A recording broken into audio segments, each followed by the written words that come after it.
My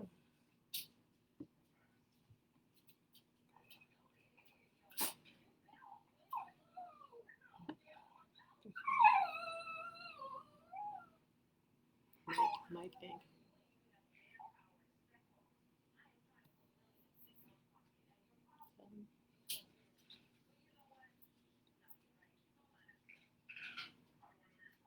All right, I think it says we have 9 followers active. Yeah, that means people are around. People hey. Okay. Here we go. Make us bigger. Hey, y'all. Hey. Are we that big? Ooh.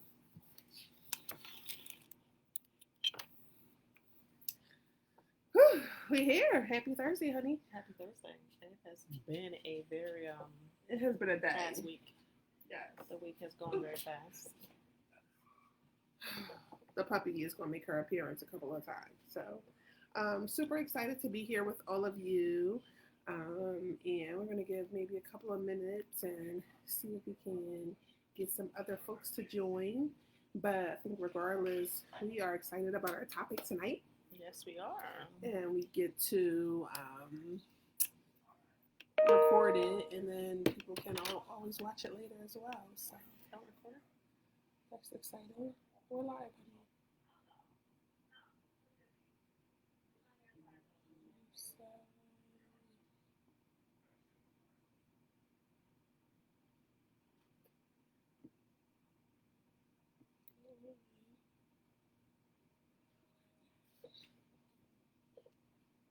Okay, good. There it is. Thanks,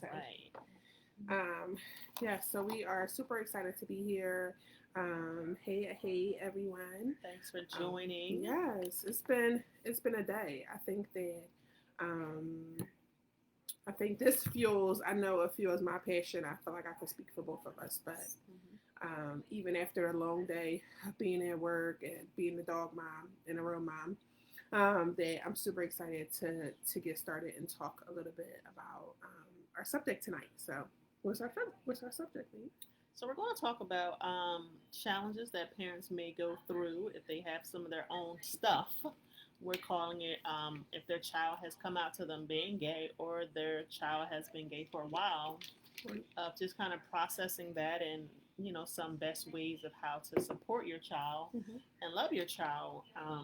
And just maybe help, with the experience of sometimes, people assume that they may know the best thing to do or say, but you may not because this is a new experience for you and your child. Yeah. And so, like, as I was thinking about this, I was thinking, like most people will probably see the, marketing and think like, this is not for me. Like, my child is going to be straight, like, this is not for me.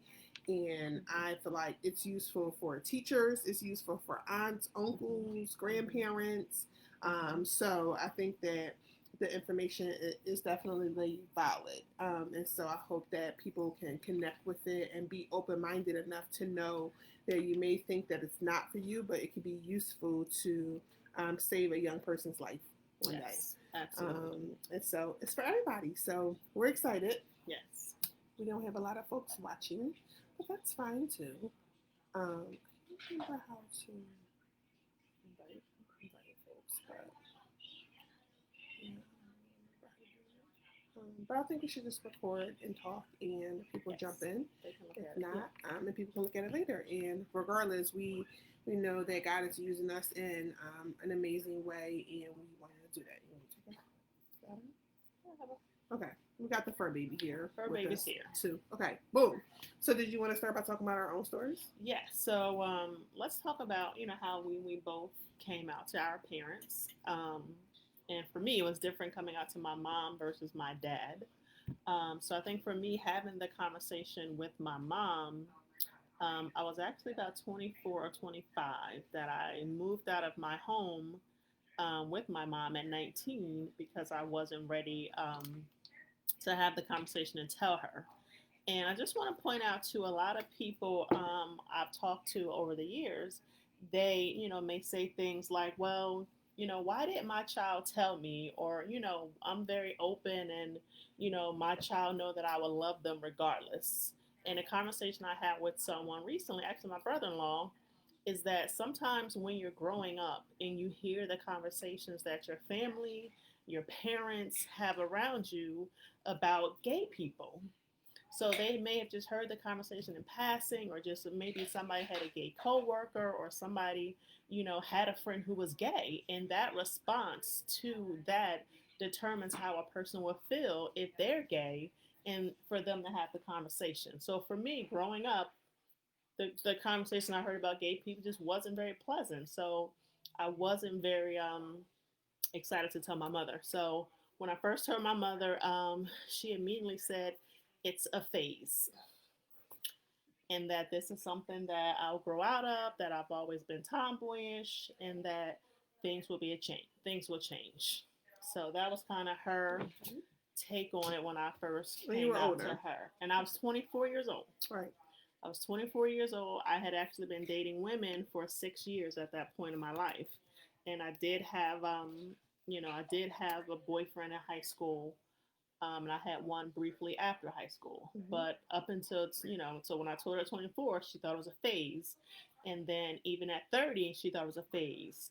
And then I think when I got married, she really said, okay, it's not a phase. So I It's think real. she was really praying for a husband somehow, some way, from 24 to 38. Mm-hmm. No, I was 40. I was 40 when we got married. So from 24 to 40, she was praying for me a husband. So it wasn't a phase. And the coming out process in general, I do a lot of talks and have done a lot of teachings about the coming out process. It looks so different for everyone, but we specifically want to talk about tips for children because we feel like young people don't get the support that they need. So when we're older, Mm-hmm. like for me, same thing. Like I didn't come out until after I was 25, right? And so thinking about like all of the things or reasons that would have helped me come out when I was younger, because I definitely always knew, which Mm-hmm. you always knew too, Mm-hmm. right? Okay, so it's just like we want to just spread, that message and that support, encouragement to just support your kids, whatever that looks like. So for me, pretty much the same. I just kind of remember having a conversation with my mom and her being like, "You're already a woman and you're already black.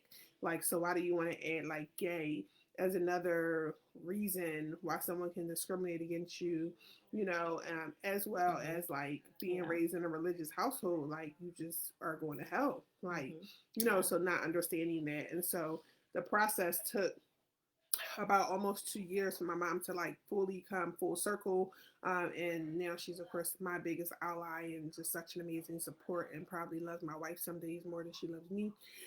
But it was a process, even at 25. But I feel like I wanted to do it when I was older, when people couldn't, when nothing could be really taken from me. Mm-hmm. Whereas like young people coming out can be kicked out of their house, Mm-hmm. so if you look at the youth homeless rates, 50% of all youth that are homeless identify as LGBTQ. That's like half. That's huge. Mm-hmm. And so really thinking about all the things that people have to lose or Mm-hmm. kids have to lose for coming out. Exactly. I think Um, another thing, I just want to add on to that. mm-hmm, So, another thing for me, another reason why I didn't want to tell my mother, was also some of the experiences that I saw with my friends. mm-hmm, That they came out as teenagers and the experience wasn't great. mm-hmm, It wasn't good at all. It was very bad. So I think for me, I didn't know how my mom would react, so I was nervous about what her response would be. mm-hmm, And the other thing, Anissa mentioned something that she said. So did I always know? Did I always know I was gay? So I think I want to also um, just mention I had always had an attraction to women, but when you're raised in a heterosexual home, mm-hmm, that being attracted to same sex is so wrong, you try to put it as far out of your head and you try to ignore it. yeah, So I had the absolutely. feeling and I had the thoughts and the desires, but I was raised that it was wrong. So clearly my thoughts and feelings had to be wrong. So Mm-hmm, I just wanted yeah. to hit on that a Yeah. little bit.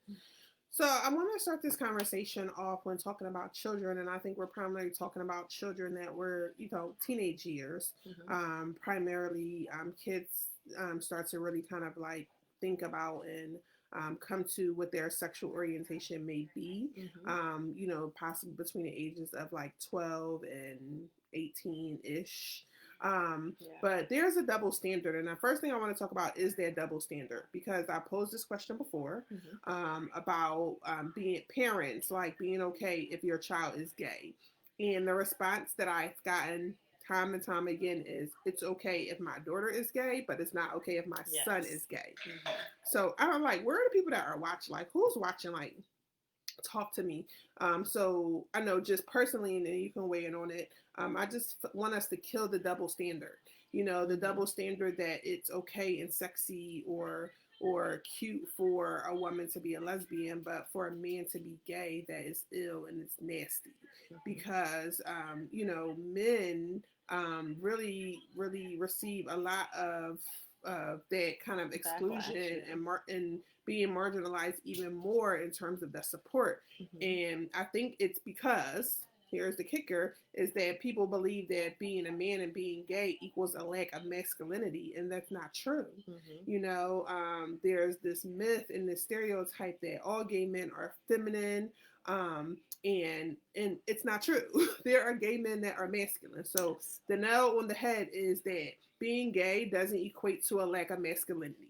So Mm-hmm. you want your son to be masculine and macho, and because he's gay he can't be that now. I don't know. What's your thought about the double Yeah, I standard? mean, it totally double standard, but I feel like as well, there's also some heterosexual men who has quote unquote female tendencies. So, and I want us to tendency doesn't make him gay either. But yeah, I think it's totally unfair, Mm-hmm. and I get it. I had that bias Mm-hmm. when I was younger of like, because I think it also goes to a protection to that life can be even harder as speaking of like a black man and being gay. Absolutely. Um, but yet we've come Mm-hmm. a long way, and because we've come a long way for the LGBTQ population, we're making leaps and bounds. So I'm Right. excited. We got the first governor um, In in Delaware, Delaware who's trans. transgender. Mm-hmm. So I think we're making progress.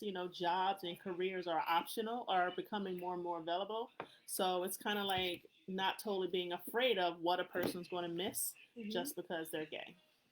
Right, and Shakira's point is so important, and this is a whole, unpacking this piece of it could be a whole live in itself. But yes, for men that are bisexual, like it's always said, like, no, you're not bisexual, you're just gay. No, bisexuality exists, and even though you don't want to believe it, or maybe you and date a man who is bisexual, it's like uplifting and affirming bisexuality. So because I'm bisexual, that means I like men and I like women. So if you wouldn't date a man who also likes men and likes women, then that's not your cup of tea. But don't take away their identity and who they are because of what you feel.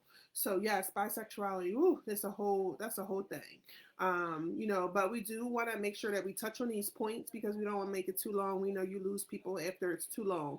But these are like points that we just want to touch on, and put in the atmosphere. And then, of course, always like put ourselves out there if people want to follow up, or somebody might watch this in their own. They don't want to be on a live or whatever, but we just want this to live in the universe. We know that it's helpful. Mm-hmm. So I think I want to start with like your stuff, right? The your stuff part, because in order to help your child, you have to help yourself first. So I Mm-hmm. think we can kind of go back and forth. But the first point, like I wanted to make, is it's just really knowing that you're not alone. I think like a lot of people, when their children come out to them, they feel so isolated. They feel like they can't tell anyone. They feel like it's just big secret. But do you know how many LGBTQ people there are in the world? So we know that it's a lot, but we want to put ourselves out there, as a resource, Mm-hmm. and to connect people to resources. But if you have a child that is discovering their sexual orientation and really not sure what that is, like don't feel like you're alone in it. Get the support that you need. I Mm-hmm. think that's the first thing, and I think that a lot of people feel like they have to go through it in silence, Mm-hmm. especially if they're religious. If Yes. they're in a church, they're like, oh my God, nobody can know. And I'm just like, religion in the church is a whole nother episode as well. But continuing, Mm-hmm. second point. So the second point is you got your own list. Okay, so You can just do she got whatever, a point or list whatever for one us. you liked. I don't know. Yeah. So for me, I think the biggest thing that it's a journey. So I feel like, when a person is coming out, and Anissa and I have talked about it, in previous lives, that Mm-hmm. there's multiple coming out. There's like the first come out that you may come out to your mom or your parents. Mm-hmm. There's a coming out maybe to your siblings. There's a coming out to your coworkers. It never It just stops. never stops. Like I'm 42 years old, and for me, when I was in corporate, every new job felt like a level of coming out, Mm-hmm. because you're with a new group of people, and you Mm-hmm. just have to see what the response is or whatever, find your tribe or whatever. Mm-hmm. So coming out is a just a continuous, ongoing journey, Mm-hmm. and just like take the time to let them explore their feelings. And Mm-hmm. I feel like this younger generation, they have something, and she may have to correct me on the terminology, but it's like um, having their sexuality or being fluid, and which for I'm talking about gender. Mm-hmm. yes, gender being fluid. So it's like which is totally new for me, but Mm-hmm. over the last, I don't know, 5, 10 years, I don't know, like things are different. Whereas when we grew up, it was like you were gay or you were straight.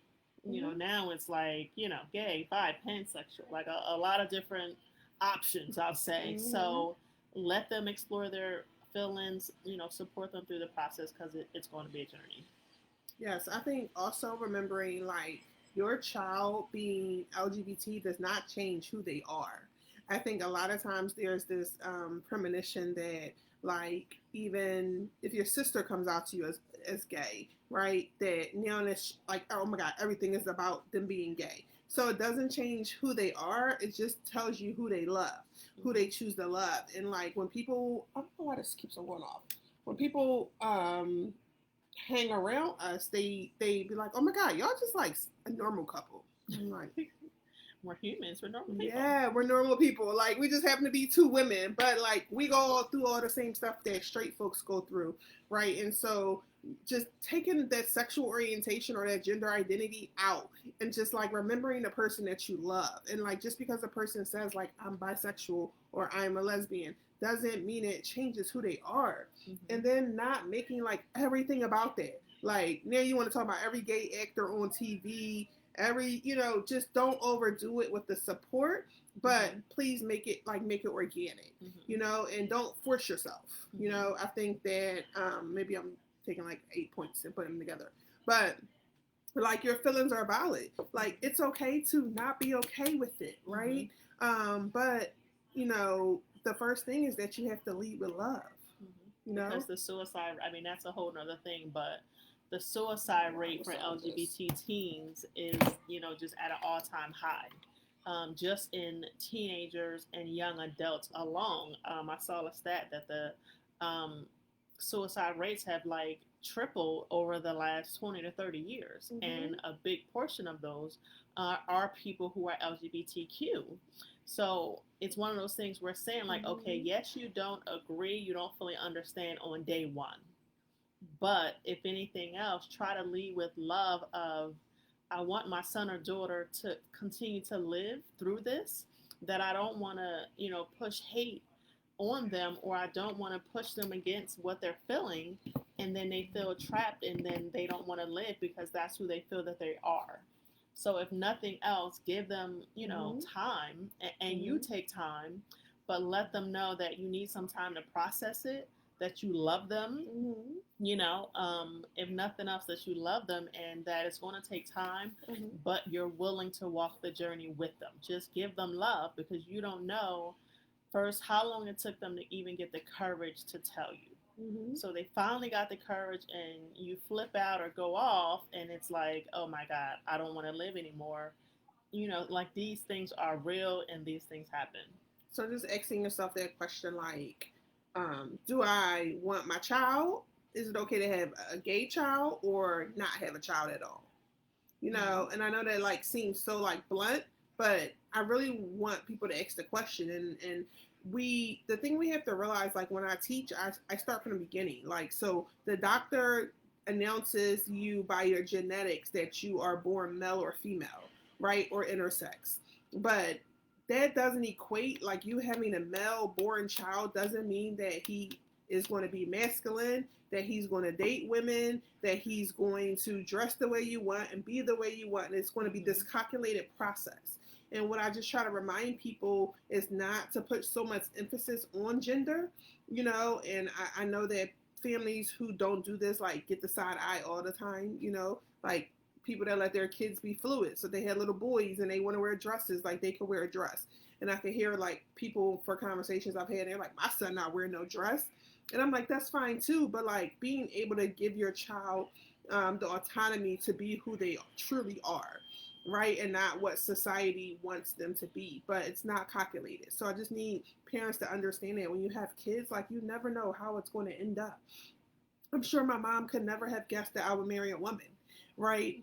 Like I kind of in the back of my mind always was like, that's an option, but from everything I was taught, I was like, that would never happen. And like, it's still surreal for me that we're here, and that's why like we're doing our part and like just making sure that we just spread love and just spread messages of authentic support, for our identities. I think it's so important.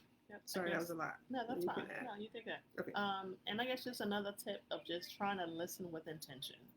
Asking how their days are, asking, how school, how's work, and then just listen because, who knows who they're able to talk to or not talk to. So if you can imagine a person walking around with something on their mind for years and they never tell anybody and they're always told by other people it's wrong, and they're just constantly having these thoughts and these feelings, and they finally get the courage to kind of finally talk about it. Like that takes a lot. So it's like, just try to listen to them, try to, ask them, how they're doing. And, regardless of how you may feel initially, just try to listen. Just try to listen. Just try to listen to them and give them, that space, to talk and to be open, to share their thoughts and their feelings, and if you have questions, maybe ask the questions of like, okay, well, how do you feel like you've come to this, or, anything, but just listen and talk to them, allow the conversation. And even now, and if you have quote unquote straight children, you think, just even maybe asking them how their day, or, if they're interested in anyone. Some of our allies who have kids as young as Tamika's son is what, 9 or 10 or something, I think. They're 10. They're yes. 10. So we have my friends, nephews. Yeah, we have friends who their kids are young, and it's like, is there a boy or girl at school you may like? Maybe open the conversation with them, or just talking about it with them. Like I love Tamika. Where you at, TDY, but I love her because what she does is continue to have conversations with her son about who I am as their aunt, like who I'm married to, and then they can begin to be like, oh, look, there's 2 men that are married, like Aunt Tanisa, So are you having conversations with your kids about families that don't look like yours? Yes. That's my question. Because they've been exposed to it. Because they've been exposed. There's this video on YouTube, if you Google, like, kids talking about what it is to be gay. Kids are talking about what it is to be gay as early as kindergarten, especially now with so many family dynamics, including ours. It's just like talking about it. One other myth that I definitely want to talk about is making sure you don't automatically assume something happened to them to make them gay. Yes. Oh my God. Right. Oh my gosh. So I can remember like in the earlier days, I feel so old. Yeah. I can remember like back in the day though, like, oh, so like what is it that made you gay? Like, and then it's the whole nature versus nurture thing. So nurture. What I say? Nature versus nurture. Yeah, whatever you said. Yeah. But so one, nothing didn't have to happen to a person for them to be gay. And also a person's parents don't have to be gay for them to be gay. Because my parents are straight as they come. Right? And so are yours. Yeah. So people are always like, oh, like you were predisposed to this. Like, is it genetic? Like, is this something that happened to you? Yeah. So is there a high rate that LGBT people have experienced some type of sexual abuse or sexual trauma? Absolutely. It is. Because it's a high rate of trauma and sexual abuse in general though, so it doesn't mean that something had to happen to you, and so just kind of like reiterating that piece. What else? Last Yes. So, and then like as we wrap up, like you have to learn. I think that it's a lot to learn. Let me first say that. So it's a lot to learn. So just take the basics. Like whatever possibly your child, your niece, your nephew, whatever they're saying to you, like, oh, I am pansexual. Just get on that thing called Google and Google pansexual. And actually YouTube is a great wealth of knowledge. Like, I'm so glad young people have YouTube nowadays because there are tons and tons of videos explaining all these different identities.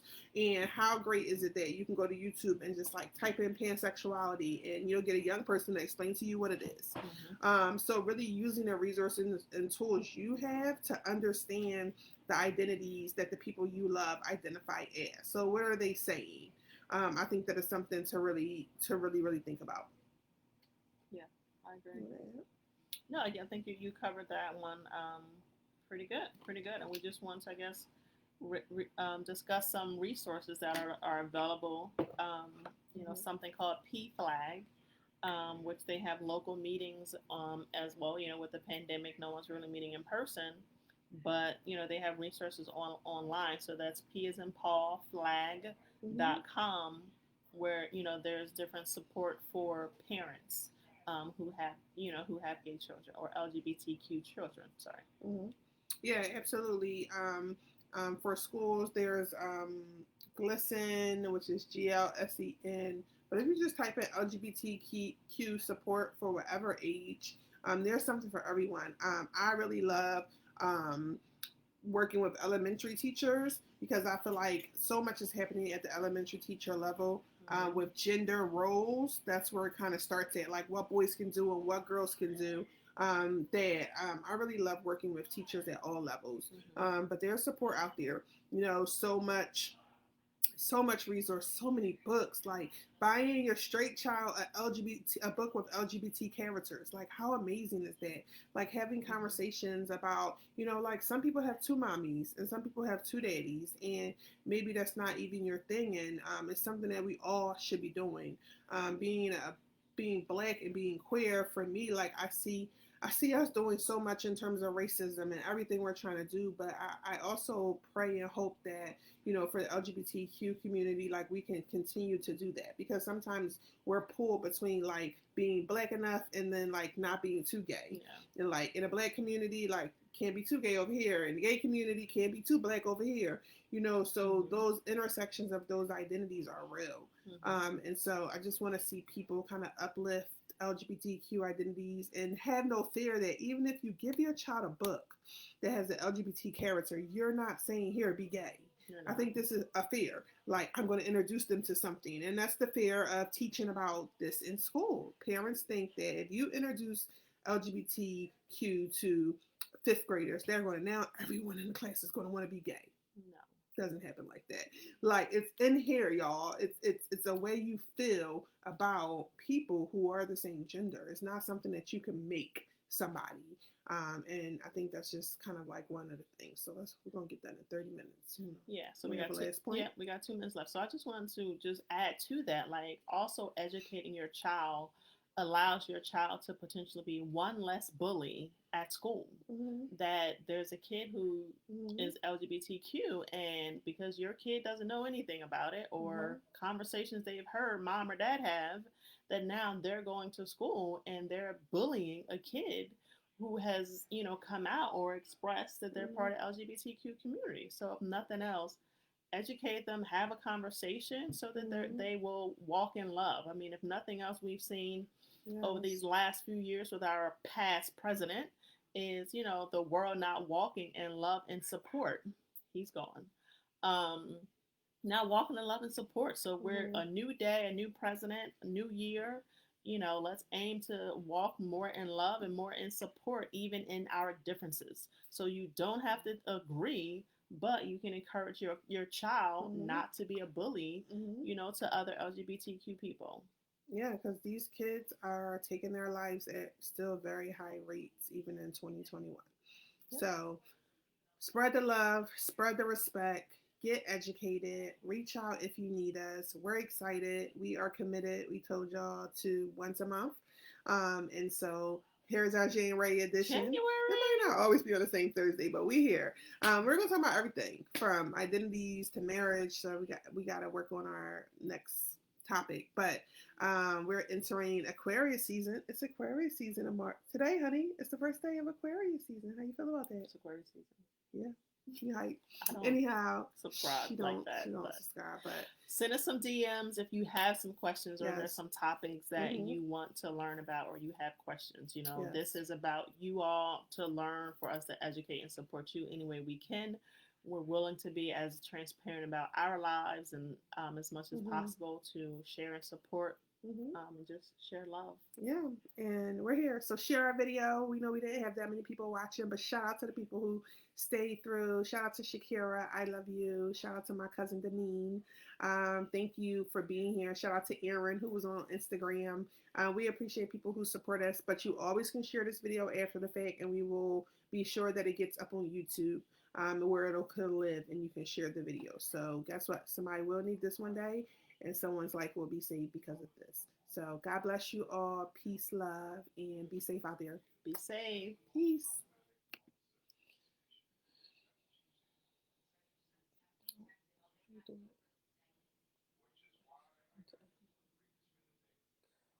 Remember this, honey? IGTV. Remember this, honey? You're supposed to download it, right? Is it after Oh, wait, camera roll? wait.